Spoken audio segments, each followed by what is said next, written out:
menjadi andalanku. Hanya Kau Tuhan yang ku percaya. Di saat aku sudah tak mampu, hanya Yesus sanggup melakukannya. Aku percaya ada mujizat. Aku percaya Tuhanku dahsyat. Perbuatan ajaib telah dikerjakannya. Aku percaya ada mujizat.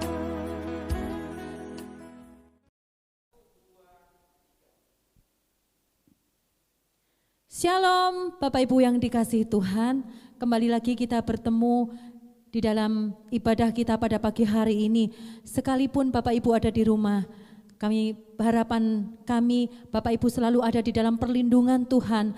Terlebih biarlah sukacita yang daripada Tuhan memenuhi hati setiap Bapak Ibu yang di rumah. Puji syukur kepada Tuhan, jika kita masih ada sebagaimana ada pada pagi hari ini, semua hanya oleh kemurahan dan kebaikan Tuhan. Mari kita sama-sama bersatu di dalam doa sebelum kita memulaikan ibadah kita pada pagi hari ini. Terima kasih Tuhan Yesus, kami mengucap syukur kepadamu Tuhan, buat setiap pemeliharaan Tuhan atas setiap kehidupan kami. Kami masih boleh menikmati kebaikan-Mu Tuhan, setiap kesempatan yang Kau berikan bagi kami Tuhan. Terima kasih Tuhan, kami rindu untuk memuji membesarkan nama-Mu lewat ibadah online kami pagi hari ini. Terima kasih Tuhan Yesus, kami percaya Tuhan melawat setiap kami, Bapak Ibu yang ada di rumah dan kami yang ada di tempat ini Tuhan. Terima kasih Yesus, di dalam nama Tuhan Yesus kami mengucap syukur. Haleluya, amin.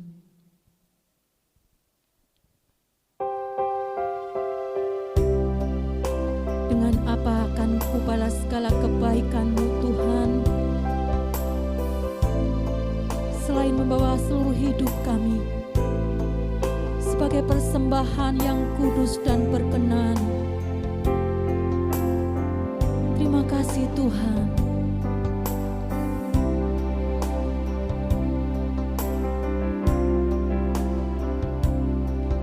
Kau Allah yang setia, Bapa yang mulia, kasih-Mu besar Tuhan, memulihkan hidupku. Kaulah harapanku, hidupku dalam-Mu. Terima kasih Tuhan, Kau selamatkan hidupku.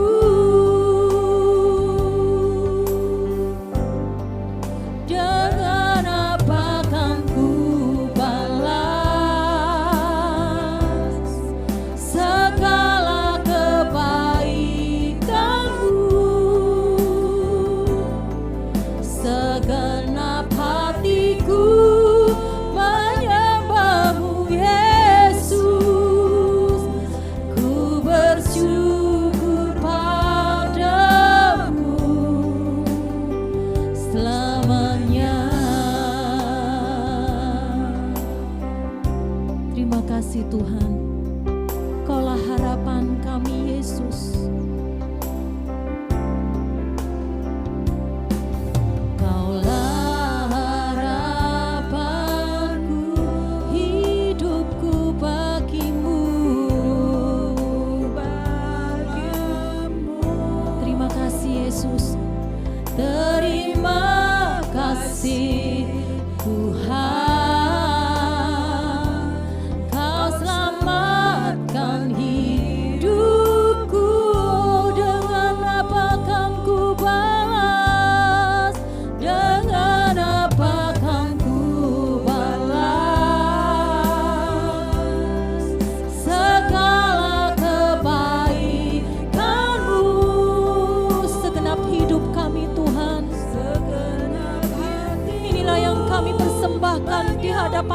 pagi hari ini Tuhan. Terima kasih Yesus. Dengan apa akan ku balas segala kebaikan-Mu Tuhan. Haleluya. Segala kebaikan-Mu, segenap hatiku menyembah-Mu Yesus. Ku bersyukur padamu selamanya.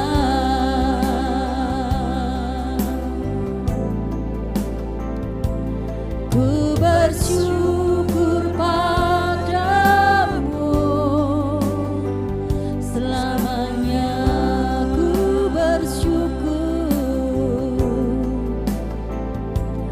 Ku bersyukur padamu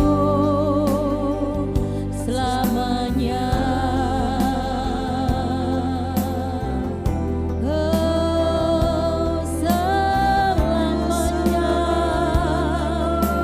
kami naikkan syukur. Terima kasih Tuhan.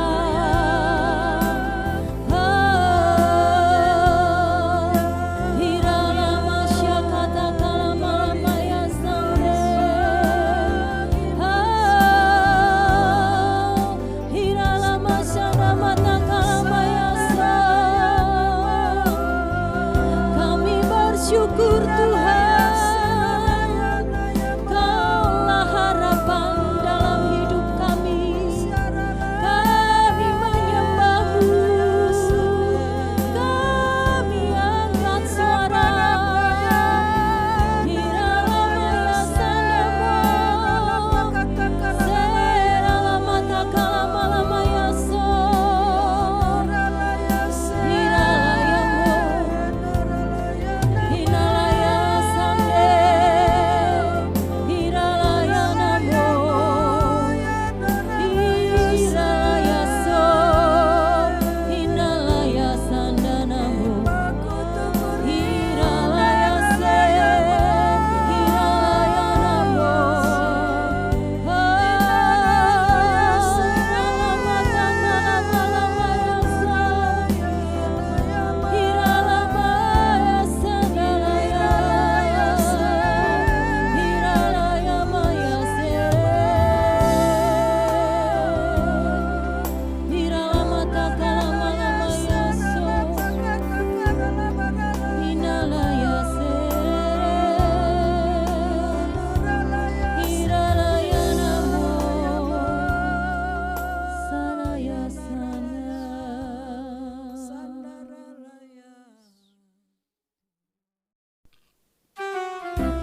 Haleluya. Allah kita, Allah yang baik, bahkan sangat amat baik. Dia yang selalu mengasihi kita. Haleluya. Allah itu baik, sungguh baik bagiku. Ditunjukkannya kasih setianya yang menyediakan yang ku perlukan, menyatakan kebaikan, menyatakan kebaikan, menyatakan kebaikannya padaku. Kasih setianya tak pernah berubah, dulu, sekarang, dan selamanya. Ajaiblah kuasa dalam namanya, Yesusku luar biasa. Allah itu baik, sungguh baik bagiku. Ditunjukkannya kasih setianya yang menyediakan yang ku perlukan, menyatakan kebaikan, kebaikan, menyatakan kebaikannya padaku. Kasih setianya tak pernah berubah, dulu, sekarang, dan selamanya. Ajaiblah kuasa dalam namanya. Katakan, Yesusku luar biasa, kasih setianya tidak pernah berubah. Haleluya Yesus. Sebab segala jalan-jalan-Mu adalah kasih dan kebenaran. Kasih setiamu tidak pernah berubah. Dari dulu, sekarang, sampai selama-lamanya. Engkau Allah yang baik. Amin.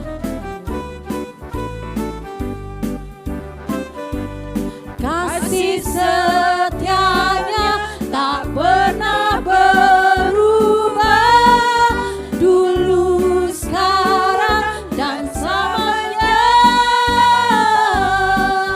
Ajaiblah kuasa dalam namanya. Yesusku luar biasa. Yesusku luar biasa. Yesusku luar biasa. Haleluya.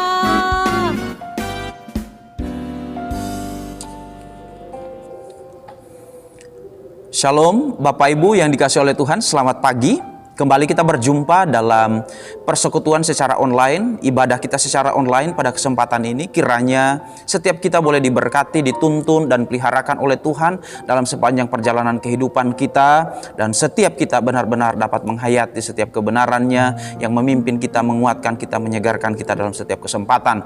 Dan olehnya setiap kita mendapati diri kita makin berbuah-buah di dalam Kristus. Bapak Ibu yang dikasihi oleh Tuhan, sebelum kita membaca firman Tuhan pada kesempatan pagi hari ini, saya mengajak kita berdoa.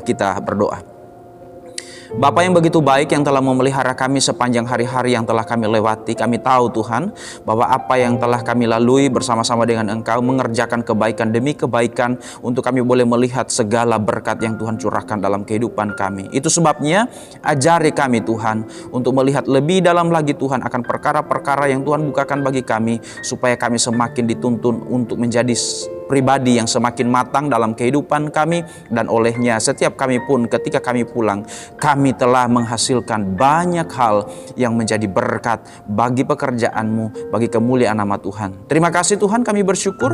Di dalam nama Tuhan Yesus kami sudah berdoa. Haleluya, amin.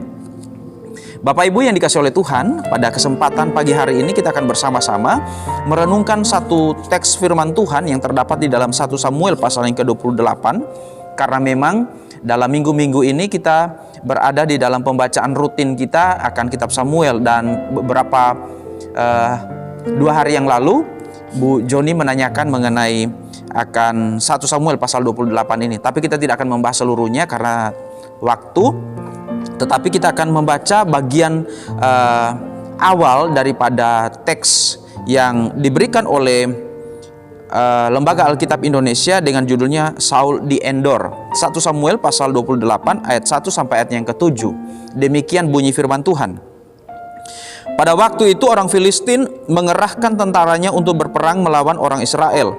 Lalu berkatalah Akis kepada Daud, "Ketahuilah baik-baik bahwa engkau beserta orang-orangmu harus maju berperang bersama-sama dengan aku dalam tentara." Jawab Daud kepada Akis, "Baik, engkau akan tahu apa yang dapat diperbuat hambamu ini."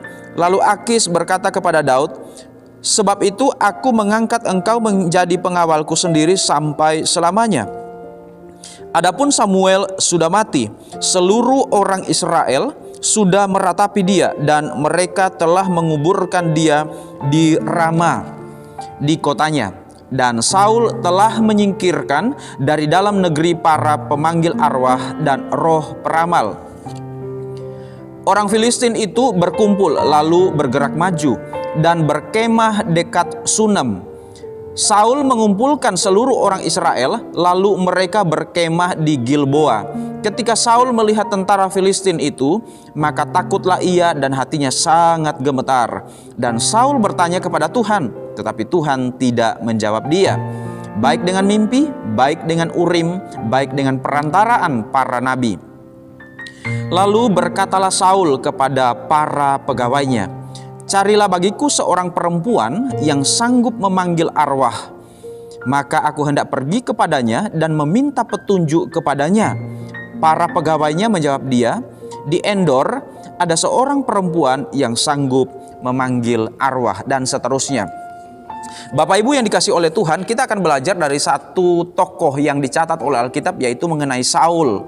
Tentunya kita dapat belajar dari orang-orang yang telah gagal melakukan kehendak Tuhan dalam sepanjang sejarah kehidupan yang dicatat oleh Alkitab, maupun kita juga dapat belajar dari orang-orang yang memang tetap setia dan berhasil melakukan kehendak Tuhan dalam kehidupannya. Nah, pada kesempatan ini kita akan bersama-sama merenungkan satu pengalaman hidup daripada satu tokoh Alkitab yang namanya Saul, yaitu raja pertama di Israel. Itu sebabnya pada kesempatan ini saya memberikan judul atas renungan atau khotbah pada kesempatan ini, yaitu bertanya tapi tidak bertanya. Bertanya tapi tidak bertanya. Nah, dari kisah ini tadi itu yang kita sudah baca, bahwa Saul sebagai tokoh sentral yang diceritakan dalam kisah ini, dia menghadapi sebuah problem. Dia menghadapi sebuah masalah, kesulitan hidupnya, di mana dia sedang berperang dengan Filistin. Problem dia itu adalah untuk melawan, berhadapan dengan bangsa Filistin.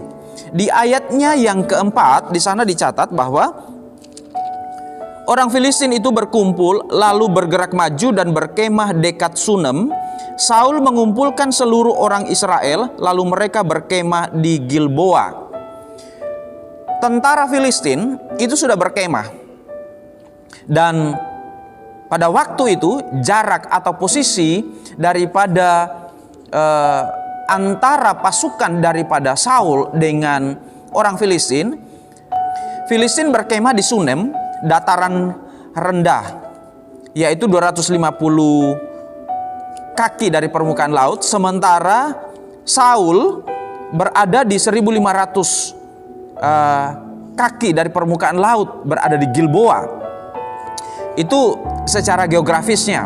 Artinya dengan posisi seperti itu, tentunya ini akan menyebabkan secara manusia seorang Saul akan menjadi ketakutan. Karena apa? Ketika dia melihat posisi dari atas dan melihat begitu jelas posisi daripada bangsa Filistin, yang mungkin pada waktu itu karena saking banyaknya daripada jumlah pasukan daripada orang Filistin dibandingkan dengan yang ia punyai, yaitu Saul, jumlah tentaranya tidak banding, sehingga itu menimbulkan ketakutan.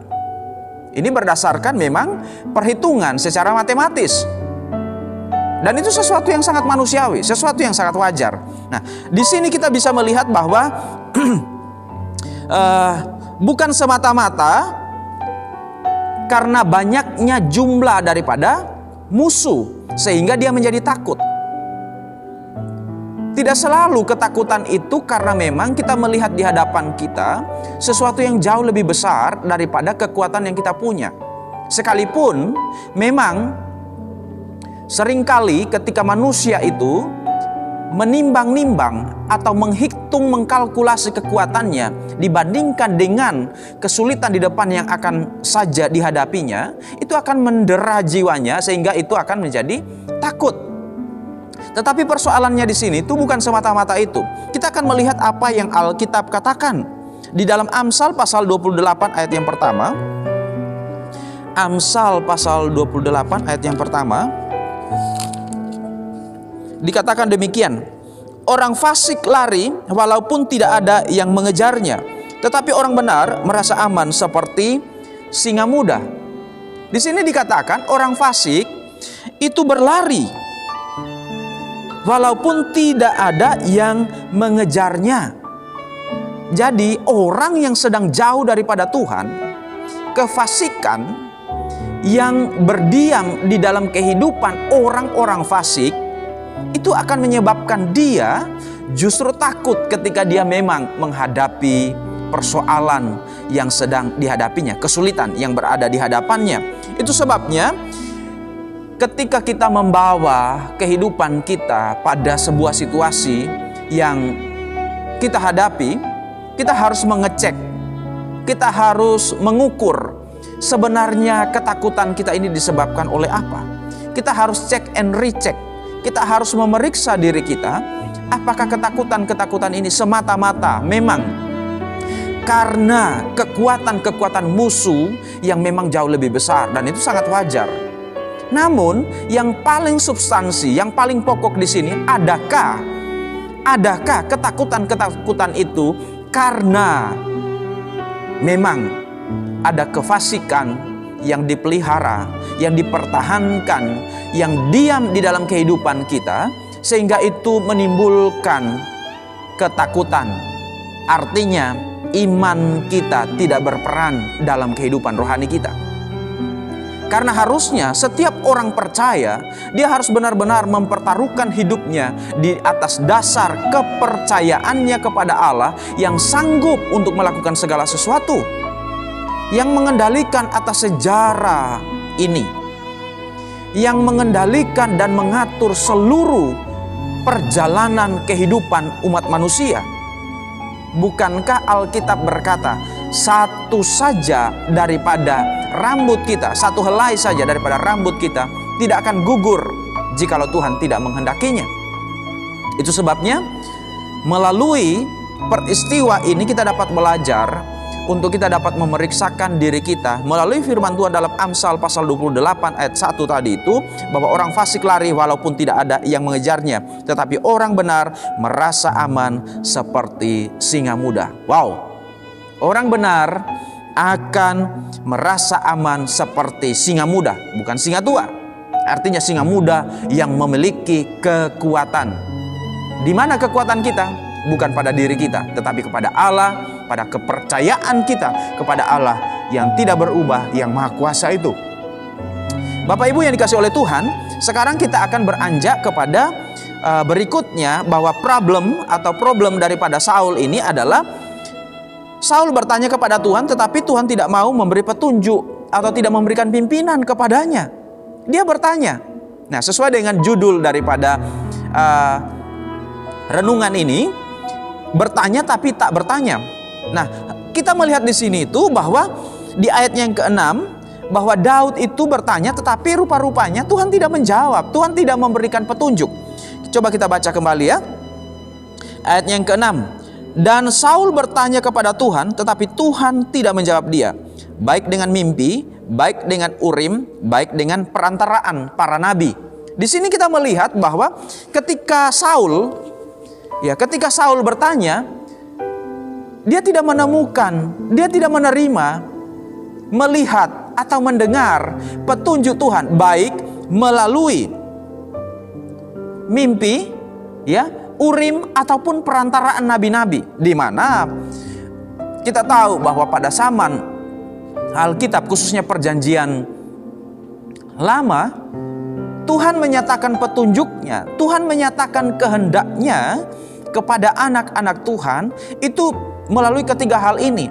Pada zaman perjanjian lama, kehendak Tuhan selalu dicari dengan tiga cara itu, yaitu melalui mimpi, dan ini tentunya datang pada saat seseorang memang sedang merindukan dan Tuhan datang pada saat itu. Tentunya ini tidak memerlukan usaha apapun, karena memang itu merupakan inisiatif yang diberikan oleh Tuhan. Lalu kemudian melalui urim, yaitu batu yang digunakan pada zaman perjanjian lama itu untuk mencari kehendak Tuhan. Lalu kemudian dengan perantara nabi-nabi, kadang-kadang nabi Tuhan datang melalui sebuah nubuatan, suara Tuhan datang kepada seseorang yang dipilih oleh Tuhan untuk disampaikan alamat daripada suara Tuhan itu. Nah, rupa-rupanya dari ketiga media ini tidak ada satupun petunjuk Tuhan yang disampaikan kepada Saul. Dan Saul rupa-rupanya semakin sulit, keadaannya semakin sulit. Nah, pertanyaannya di sini adalah, mengapa Tuhan tidak menjawab Saul? Kenapa Tuhan tidak menjawab Saul? Ada yang bilang bahwa semuanya sudah terlambat. Kita percaya bahwa tidak ada kata terlambat di dalam Tuhan. Kalau orang itu mau sungguh-sungguh bertobat dan sungguh-sungguh mau mencari Tuhan, itu harus kita pegang. Itu harus kita yakini bahwa tidak ada kata terlambat di dalam Tuhan. Kalau kita benar-benar sungguh-sungguh mau bertobat dan sungguh-sungguh mau secara tulus mencari Tuhan, bertobat kepada Tuhan. Kecuali memang sampai mati kita tidak bertobat dan mencari Tuhan. Nah, itu berarti memang itu namanya terlambat. Tapi selama masih hidup tetap ada harapan untuk setiap orang boleh datang kepada Tuhan dan memperbarui komitmennya di hadapan Tuhan dengan bertobat. Nah, Saul tidak bertanya dengan sungguh-sungguh di sini rupa-rupanya. Dia tidak sungguh-sungguh dan dengan tulus untuk mencari Tuhan dan mencari kehendak Tuhan itu. Bahwa dari peristiwa ini kita boleh belajar, Bapak Ibu yang dikasihi oleh Tuhan, bahwa mencari Tuhan kita harus benar-benar secara sungguh-sungguh, tidak sekedarnya bertanya. Memang Saul bertanya, tapi apakah dia benar-benar bertanya secara sungguh-sungguh dan secara bertekun? Dia mencari petunjuk Tuhan ini.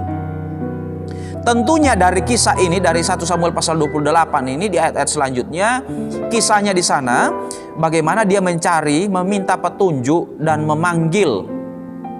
Pertama dia mencari dulu pemanggil arwah atau petenung. Dengan perantaraan daripada petenung itu, dia akan mendapatkan petunjuk.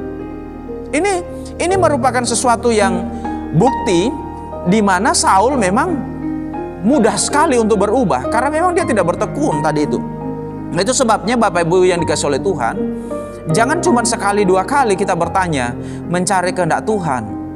Kita harus mencari kehendak Tuhan itu, bahkan sekalipun itu menghabiskan separuh daripada hidup kita, tidak apa-apa. Kalau memang kita mau, ingin, betul-betul kita rindu untuk mencari kehendak Tuhan. Karena ketekunan kita memang diuji. Ketekunan itu membutuhkan waktu. Ketekunan itu tidak datang di dalam waktu yang sekejap. Bukan ketekunan namanya. Ketekunan itu membutuhkan seumur hidup kita, total daripada hidup kita. Jadi banyak orang yang bertanya kepada Tuhan tapi tidak sungguh-sungguh. Kalaupun dia mencari kehendak Tuhan, dia sudah menetapkan di dalam hatinya keputusannya sendiri. Itu tidak sungguh-sungguh namanya.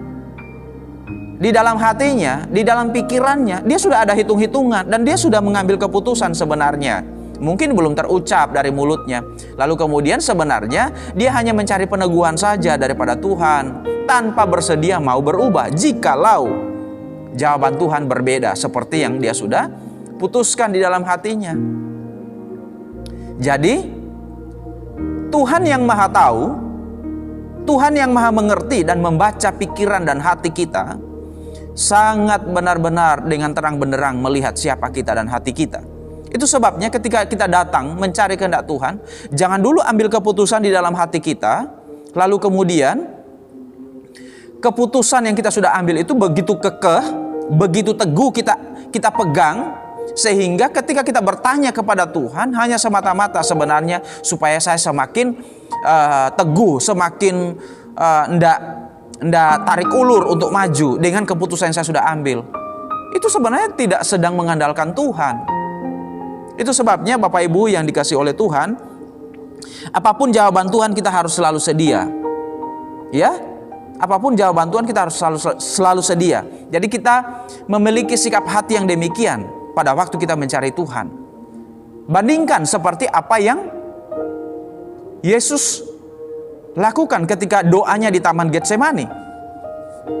Bagaimana doa Tuhan Yesus? Bukankah dia berkehendak? Dia menginginkan, kalau boleh cawan ini lalu daripadaku. Tetapi sesungguhnya bukan kehendakku yang jadi, tetapi kehendak-Mu. Ini teladan yang begitu luar biasa. Memang kita memiliki keinginan, kerinduan. Kita memiliki harapan, kita memiliki cita-cita. Tapi semuanya itu harus dikuduskan. Dengan cara apa? Membawa semuanya itu kembali kepada Tuhan. Jikalau Tuhan tidak berkenan, kita harus rela. Kita harus rela untuk tidak mengambil keputusan itu. lalu kemudian mengalir bersama-sama dengan keputusan yang datangnya daripada Tuhan. Ada orang gara-gara sebuah pekerjaan yang menguntungkan, memang menghasilkan banyak, tanpa peduli prinsip-prinsip kebenaran daripada Tuhan, hanya gara-gara memang menguntungkan pekerjaan itu. Apakah itu merupakan kehendak Tuhan? Demikian juga dengan masalah jodoh ataupun masalah harta benda yang kita miliki. Kalau semua cara-caranya tidak benar, apakah kita akan kekeh mempertahankan itu? Kita akan tetap teguh dengan hal itu. Berarti kita sebenarnya tidak meminta petunjuk Tuhan secara serius atau sungguh-sungguh. Persis seperti yang dilakukan oleh Saul. Nah, Saul tidak punya ketekunan tadi itu untuk mencari kehendak Tuhan, petunjuk Tuhan. Nanti kita akan terus ya lihat di penjelasan berikutnya. Lalu kemudian kenapa Tuhan tidak menjawab? Ya, kenapa Tuhan tidak menjawab tadi itu? Rupa-rupanya Saul ini menyimpan dosa yang belum dia bereskan di hadapan Tuhan. Dia memiliki iri hati dan kebencian terhadap Daud. Bapak Ibu yang dikasihi oleh Tuhan, ketika kita berurusan dengan Tuhan dalam soal mencari kehendak Tuhan, kita harus berurusan dulu dengan hati kita sendiri. Adakah kita menyimpan kebencian? Adakah kita menyimpan iri hati? Adakah kita menyimpan sesuatu yang tidak baik di dalam hati kita? Tentunya kita sudah tahu, ya, karena memang kita sudah membaca secara urut daripada Alkitab kita, bahwa bagaimana Saul itu mengejar-ngejar Daud, tapi Daud tidak menyimpan kepahitan padanya. 2 kali sebenarnya Daud memiliki kesempatan untuk membunuh Saul, tapi Daud tidak melakukannya. Daud tidak melakukannya. Sekalipun sebenarnya Daud sudah menunjukkan akan tidak adanya kebencian terhadap Saul, dan Saul pada waktu pertama kali memiliki kesempatan untuk membunuh daripada Saul, ya, Daud punya kesempatan untuk membunuh Saul. Pada waktu itu, ketika Saul mendengar itu, dia menangis. Pertobatannya adalah pertobatan yang temporer. Dia tidak benar-benar mengampuni secara tulus. Dia tidak benar-benar melepaskan dosa yang mengikat di dalam hatinya. Ya.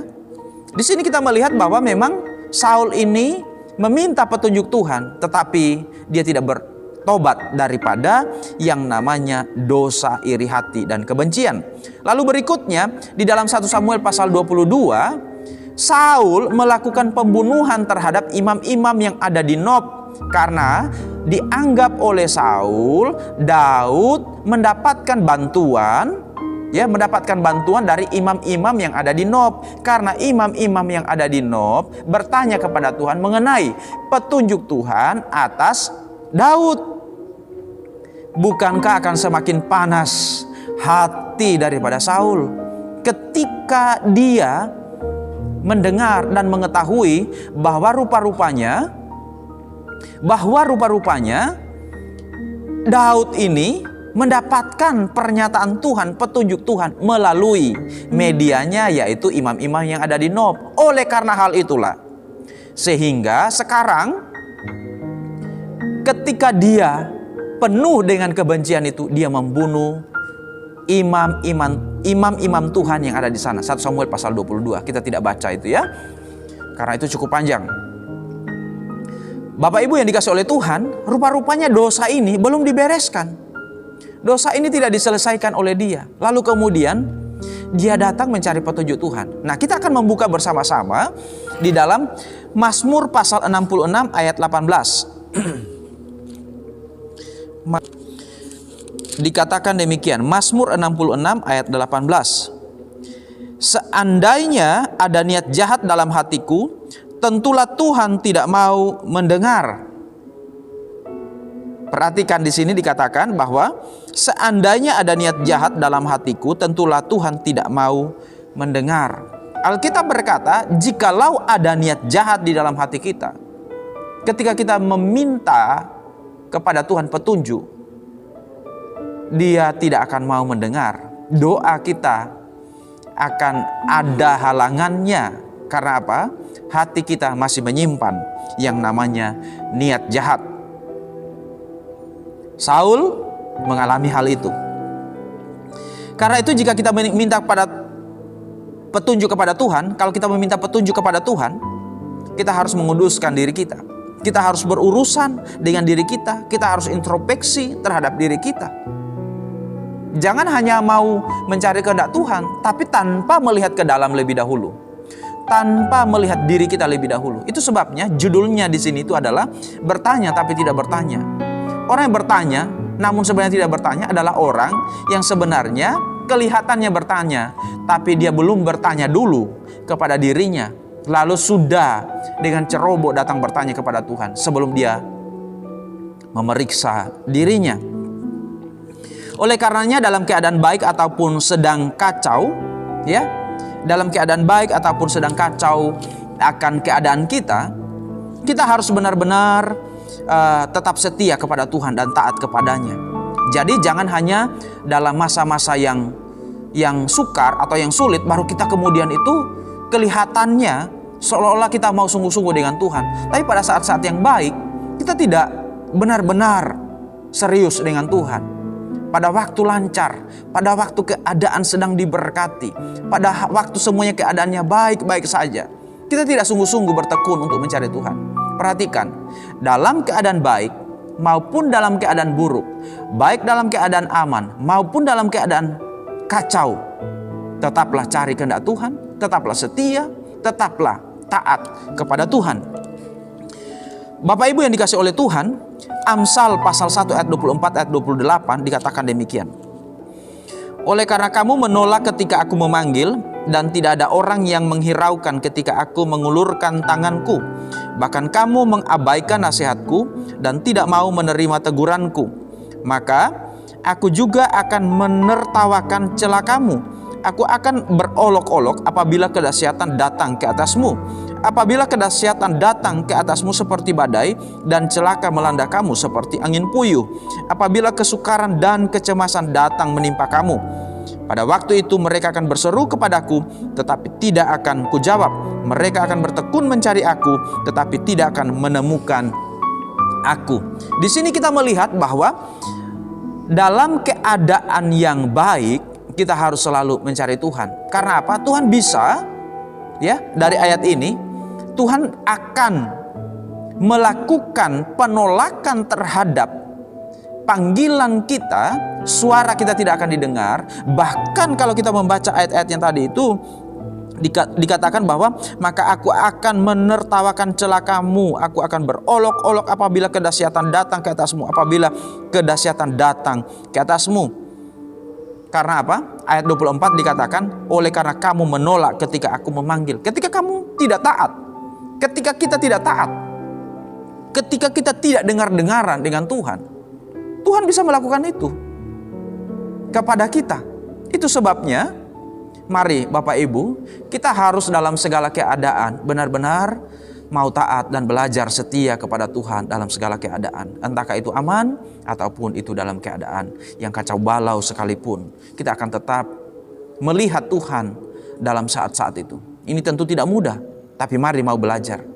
Jangan hanya berkata, masa bisa. Kalau kita terus berkata demikian, kita tidak memiliki sikap hati yang memang mau maju untuk, ya saya bisa.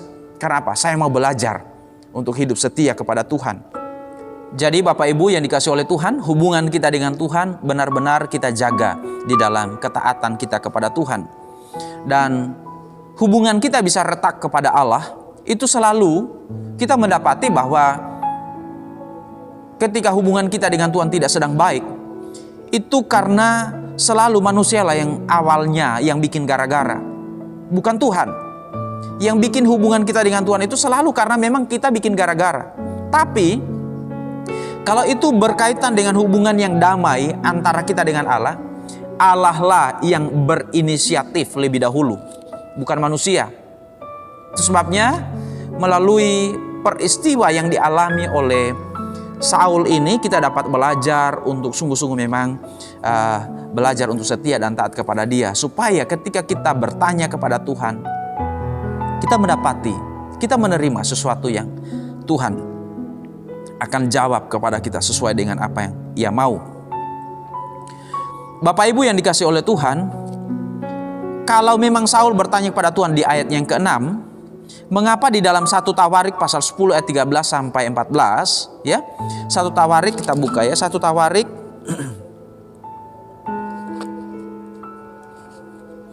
1 Tawarik pasal 10 1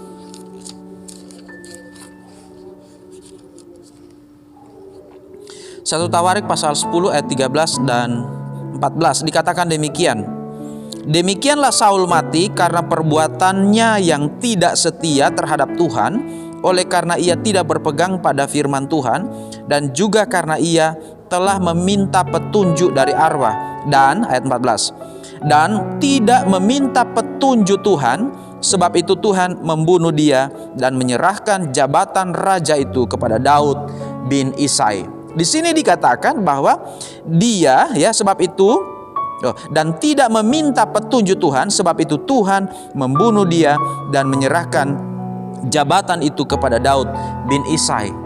Dalam 1 Tawarik pasal 10 ini, ya, dikatakan bahwa Saul tidak bertanya. Bukankah tadi itu di dalam 1 Samuel pasal yang ke-28 ayat 6 dikatakan bahwa dia bertanya kepada Tuhan. Nah, rupa-rupanya dalam sudut pandang Tuhan, orang yang datang bertanya kepada Tuhan tetapi dia tidak serius dan bertekun untuk mencari kehendak Tuhan, tetap dianggap tidak bertanya. Orang yang bertanya kepada Tuhan tetapi dia tidak bertekun untuk mencari kehendak Tuhan secara serius, secara tulus, secara sungguh-sungguh, tetap akan dianggap tidak bertanya kepada Tuhan. Itu sebabnya mari Bapak Ibu yang dikasihi oleh Tuhan, ketika kita masuk dalam kehidupan ini, menjalani kehidupan ini, kita benar-benar mau belajar untuk hidup, ya, tidak mengikuti jejak seperti yang sudah dilakukan oleh Saul selama hidupnya. Sehingga kita tidak akan menjumpai kata-kata sebagaimana yang dikatakan di dalam 1 Tawarik pasal 10 ayat 13 dan 14 ini. Ya.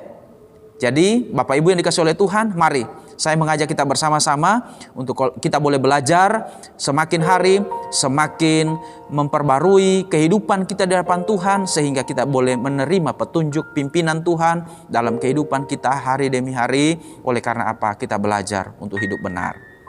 Tuhan Yesus memberkati. Kita berdoa. Bapa yang sangat baik, yang memberikan firman-Mu pada kesempatan ini, menegur kami, membersihkan kami,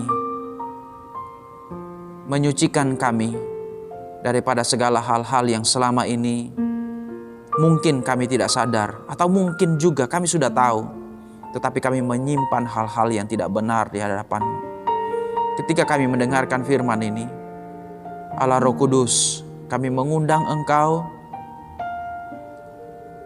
Mari Engkau yang menguduskan kami, dan kami bersedia, kami mengambil keputusan untuk kami mengubah diri kami di hadapan Tuhan, dan kami boleh belajar setia kepada Engkau. Terima kasih Bapa, kami bersyukur di dalam nama Tuhan Yesus kami sudah berdoa. Haleluya, amin. Shalom, Tuhan Yesus memberkati.